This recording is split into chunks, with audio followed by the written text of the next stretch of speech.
Já venho alertando aqui há alguns dias que a polícia já tem elementos suficientes para prender o Jair Messias Bolsonaro preventivamente. O motivo? Todos os elementos que estão estabelecidos aqui no Código Penal, no Código de Processo Penal, perdão, já estão todos preenchidos para que a prisão preventiva do Jair Messias Bolsonaro seja pedida. Olha o que diz aqui o artigo 312 do Código de Processo Penal. A prisão preventiva poderá ser decretada como garantia da ordem pública, da ordem econômica, por conveniência da instrução criminal ou para assegurar a aplicação da lei penal, quando houver prova da existência do crime, indício suficiente de autoria, a polícia já tem indício suficiente de autoria, e de perigo gerado pelo estado de liberdade do imputado. Ou seja, o Bolsonaro solto hoje pode evadir-se do Brasil porque a gente sabe que ele tem o passaporte em mãos, tem uma rede de apoio global, tem dinheiro também, e a extrema-direita se apoia, e a gente sabe que alguns países do mundo, supostamente, não estariam dispostos ali, alguns não têm acordo de extradição com o Brasil, e outros não estariam dispostos a dialogar, porque até países que não têm acordo de extradição com o Brasil, como a gente viu recentemente no caso do Thiago Brenan,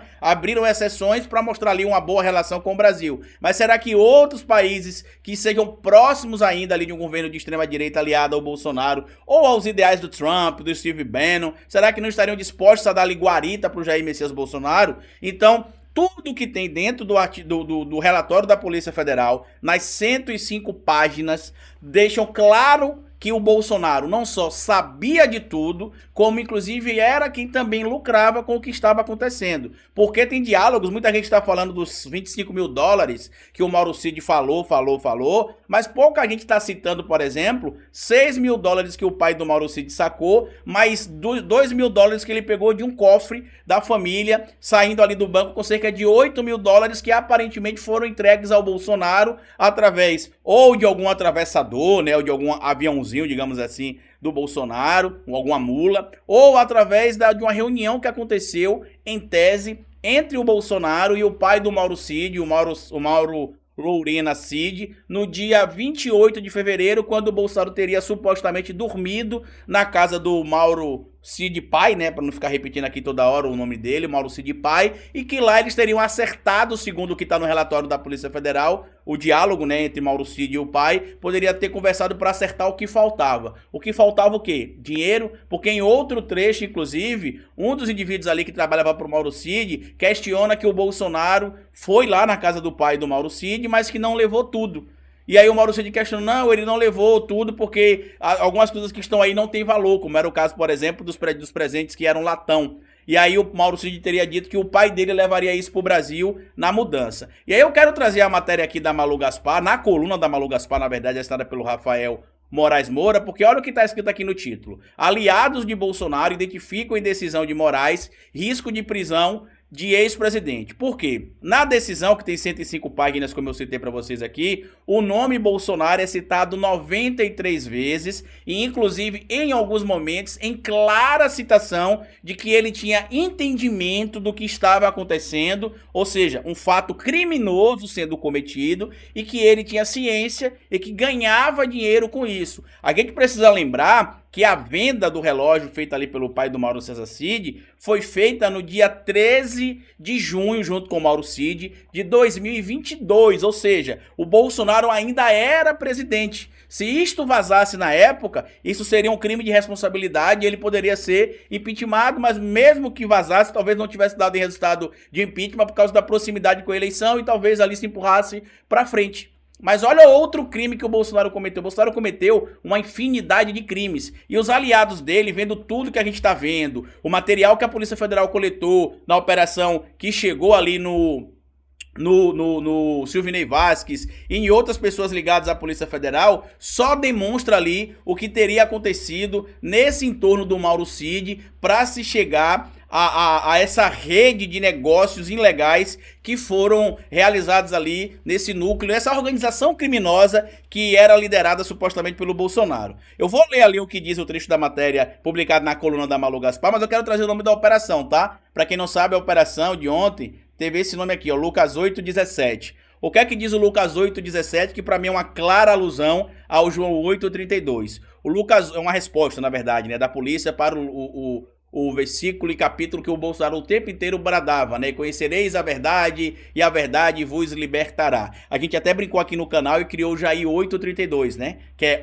omitireis a verdade, pois a verdade vos prenderá. Ninguém podia saber da verdade, porque se soubesse, como a gente está vendo aí, ele vai acabar sendo preso. E o que é que diz o Lucas 8:17?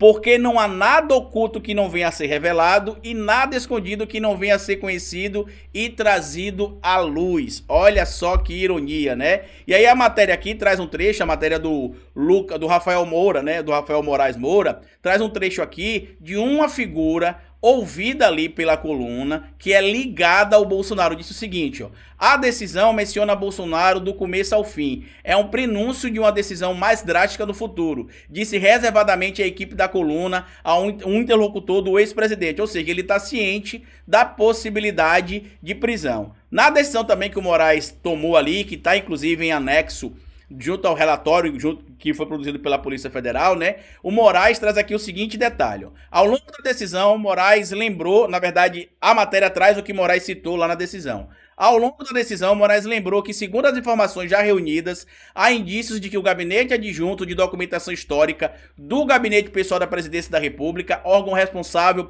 pela análise e definição do destino, se ele vai para o acervo público ou privado de presentes oferecidos por uma autoridade estrangeira ao presidente da República, foi utilizado para desviar para o acervo privado do ex-presidente da República presentes de alto valor mediante a determinação de Jair Bolsonaro. Ou seja, ele já sabe disso, ele já sabia, e a Justiça também já sabe, a Polícia Federal também já sabe, mas quer fechar totalmente o cerco para que ele vá fazer visita lá na Papuda ao Silvinei Vasquez. Os elementos de prova colhidos demonstram que na gestão do ex-presidente foi criada uma estrutura para desviar os bens de alto valor presenteados por autoridades estrangeiras ao presidente da República para serem posteriormente evadidas do Brasil por meio de aeronaves da Força Aérea Brasileira e vendidos nos Estados Unidos, aponta o relatório. Inclusive, isso aqui é um agravante, tá? Se você olhar o Código Penal no artigo 312, essa situação é um agravante que complica ainda mais o Jair Messias Bolsonaro. Então, os aliados dele já sabem ali que o foco do Bolsonaro vai ser a cadeia muito em breve, que o foco da operação será chegar ao Jair Messias Bolsonaro, que estará ali preso, porque como a gente sabe, aquele passo dado lá na inelegibilidade foi a ponta do iceberg. Eu falei para vocês, ele será condenado, talvez primeiro por um lugar, depois pelo outro, mas a condenação virá e agora ele estará sendo responsabilizado muito em breve pelos crimes cometidos por ele, tá bom?